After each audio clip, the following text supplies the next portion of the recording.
नमस्कार, capital TV Bihar का खास शो पाटलिपुत्र की पॉलिटिक्स देख रहे हैं आप। मैं हूं आपके साथ पूजा।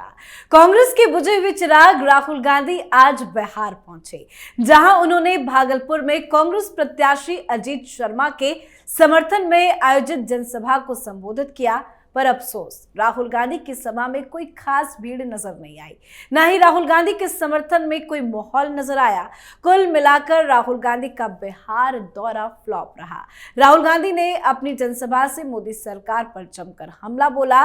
राहुल गांधी ने कहा कि जैसे ही इंडिया गठबंधन की सरकार आएगी, हम अग्निवीर योजना खत्म कर देंगे। हिंदुस्तान को दो तरह के शहीद नहीं चाहिए। शहीद का दर्जा सबको मिले, पेंशन सबको मिले, कैंटीन सबको मिले। जीएसटी को हम बदलेंगे, एक टैक्स होगा, कम से कम टैक्स होगा।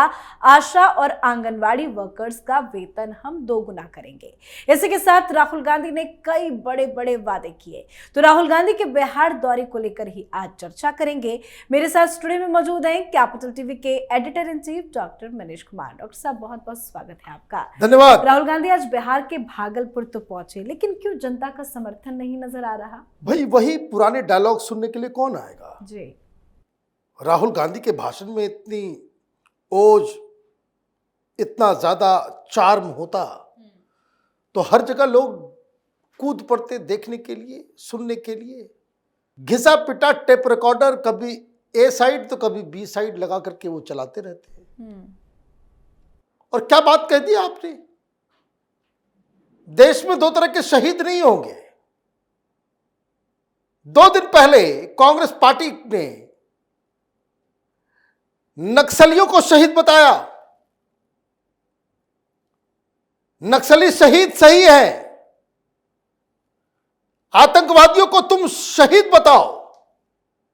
आपकी पता नहीं कहां से, from where do you get this kind of guts, कि आप इस तरह का गार्बेज जो है देश की जनता के सामने परोस दे। इस पार्टी को तो माफी मांगनी चाहिए। अग्निवीर हटा देंगे, भाई प्रॉब्लम है, उसका सलूशन निकलेगा। अग्निवीर से जो लोग नाराज हैं, सरकार तक बात पहुंची हुई है, आप उसका क्या अल्टरनेटिव दोगे ये बताओ। लेकिन इन दिनों राहुल गांधी जहां जहां जा रहे हैं सिर्फ अग्निवीर का ही जिक्र क्यों कर रहे हैं? देखिए, वो नहीं चाहते कि भाई इस देश के अंदर में अग्निवीर हों। बेसिक चीज समझ लीजिए कि कांग्रेस पार्टी के पीछे, इसके पीछे की मानसिकता क्या है। कांग्रेस पार्टी और उसके जो रणनीतिकार हैं, उन्होंने, और खास करके दिल्ली में बहुत सारे जो कांग्रेस प्रायोजित थिंक टैंक है, उन्होंने एक अफवाह फैलाई और इस तरह का एक विचार रखा कि ये जो अग्निवीर है, ट्रेनिंग लेकर के वो समाज में बैठेगा तो संख्या ज्यादा होगी। 4 साल आर्मी की ट्रेनिंग के साथ ये लोग अपने अपने गांव में बिजनेस करेंगे, शहर में रहेंगे, कहीं रहेंगे, समाज में घुल मिल करके रह जाएंगे। तो आगे आने वाले समय में ये पीएफआई जैसे संगठन अगर कहीं पैदा हुए, हिंदू समाज के ऊपर दंगा या उसके ऊपर प्रहार होता है, तो जिस गांव में 10 अग्निवीर, मतलब 10 ट्रेंड आर्मी प्रोफेशनल जिस गांव, जिस जगह पे वो होगा, वहां कोई हिम्मत करेगा कि हिंदू समाज के ऊपर कोई नजर भी उठा करके देख ले? तो इनको लगा कि भाई ये मकसद है प्रधानमंत्री मोदी का, इसका विरोध करो, और लोगों को भड़काया गया। लोगों को इसके लिए, भाई दुनिया में अग्निवीर जैसी योजना ऑलमोस्ट ऑल देश में है। चाइना में नहीं है, इजराइल में नहीं है, कौन से देश में नहीं है कि आर्मी ट्रेनिंग जो है सबकी जरूरी है। लेकिन विरोध क्यों? क्योंकि ये अगर आगे 10 साल 20 साल, देखिए पीएफआई ने क्या सोच रखा है कि इस देश को इस्लामिक मुल्क बनाएंगे 2047 तक में। तो भाई इससे लड़ने वाला तो होना चाहिए। उसको तो ट्रेनिंग मिल रही है, आपको तो ट्रेन कहां से क्या? ये मानसिकता है। ये हिंदू समाज भोला भाला है, इसको समझ में आता नहीं भाई क्या गेम खेल रहे हैं। जिस पार्टी का नेता, जिस पार्टी के द्वारा यह कहा जाए कि नक्सली शहीद हैं, तो चुल्लू और पानी में डूब जाना चाहिए। तो यही घिसी पिटी चीजें लेकिन राहुल गांधी जहां जहां जा रहे हैं कई वादे कर रहे हैं, इन वादों को पूरा करना क्या कांग्रेस पार्टी के लिए इतना आसान है? अरे भाई वो वादा ही कर रहे हैं। भाई कर्नाटक में इतने सारे वादे के पूरा हो गया, हिमाचल में आपने वादा किया, जहां जहां आप जीते, जहां आपकी सरकार बनी, आपने वादा पूरा किया। पार्टी टूट रही है हर जगह। एमएलए इसलिए भाग रहे हैं कि भाई पब्लिक दौड़ा रही है हमें, वादा तो करके चले गए, अब पैसा ही नहीं है तो क्या किया जाए। तो एक तो वो कहानी, लेकिन वापस आते हैं बिहार, भीड़ नहीं आई। भाई क्यों आएगी? भाई तुम्हारा कोई पार्टी संगठन है, तुम्हारे कोई नेता है, ये तो छोड़ दीजिए। अभी कटिहार, किशनगंज, उधर इलाके में, सीमांचल में पहुंचे हुए थे खड़गे साहब, कोई नेता तक नहीं पहुंचा जी। कोई नेता तक नहीं पहुंचा वहां पे। राहुल गांधी की भी रैली में तेजस्वी यादव आएंगे, बड़ा दबाव डाल करके।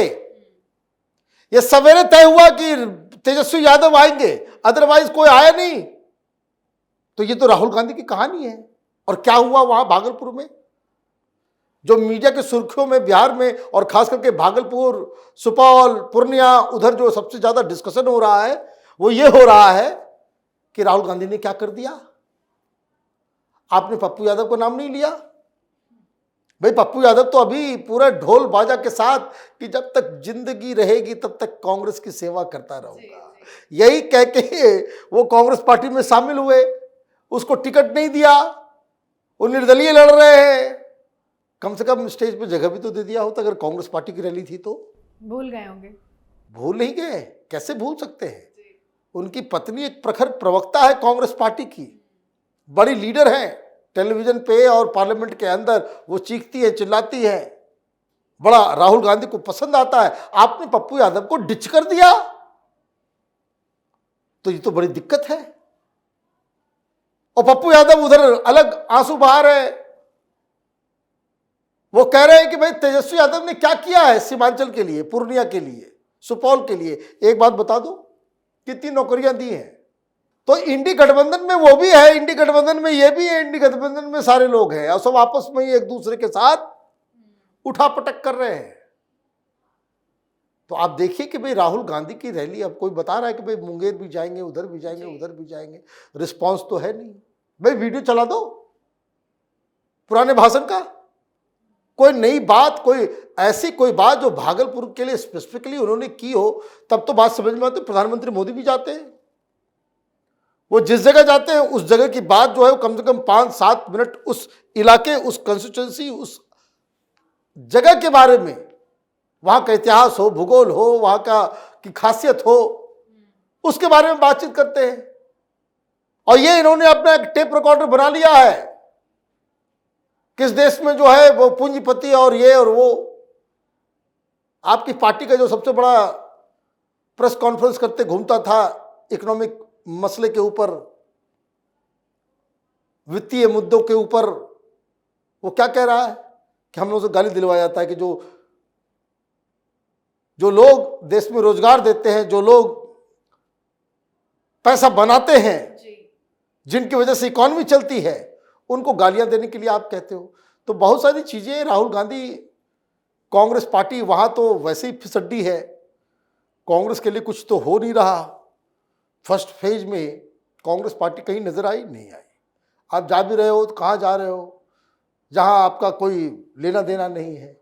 ऊपर से आपने एक फियास्को जिसका नाम है पप्पू यादव, उसको पहले अंदर लिया, फिर उसको स्टेज पे भी जगह नहीं दे रहे हो। तो ये सारी चीजें और जिस तरह का बॉडी लैंग्वेज, कम से कम आप जब पब्लिक बिहेवियर करते हो तो वो भी उसमें दिखना चाहिए। अभी आपने 5 सीटें दी, इंडिया गठबंधन में शामिल हुआ वो मल्ला किंग, वीआईपी मुकेश सहनी, मैं देख रहा था वीडियो, बेचारे को तो पहले आगे कोई खड़ा नहीं होने दिया, वो पीछे था, किसी तरह से धक्का तो दे करके वो आगे आया। तो राहुल गांधी तेजस्वी यादव का हाथ लेकर कैसे खड़ा हो रहे हैं, और वो बेचारा जो हाथ घुसाने की कोशिश कर रहा है कि राहुल गांधी का हाथ पकड़ ले, किसी तरीके से दिखा दे। आपका प्रेजेंस ऑफ माइंड भी नहीं है स्टेज पे। कैसे आपने नाम भी लिया तो पहले मोहन प्रकाश अपनी पार्टी का नेता का नाम ले लिया आपने, बाद में आपने नाम लिया तेजस्वी यादव का, फिर 2-3 कांग्रेसी नेताओं का नाम लिया, फिर आप मुकेश सहनी का नाम ले रहे। भाई आप बेइज्जत करने के लिए वहां पे गए थे लोगों को। जिस व्यक्ति को यह भी नहीं पता हो कि किस सीक्वेंस में किसका किसका नाम लेना चाहिए, तो खैर यही राहुल गांधी है। तभी तो पीएम मोदी कह रहे हैं कि अमेठी से भी भागे, वायनाड से भी भागे। हाँ, वायनाड से तो वो भाग रहे हैं। वायनाड में जो खबर आ रही है कि राहुल गांधी के लिए वो अच्छी नहीं है।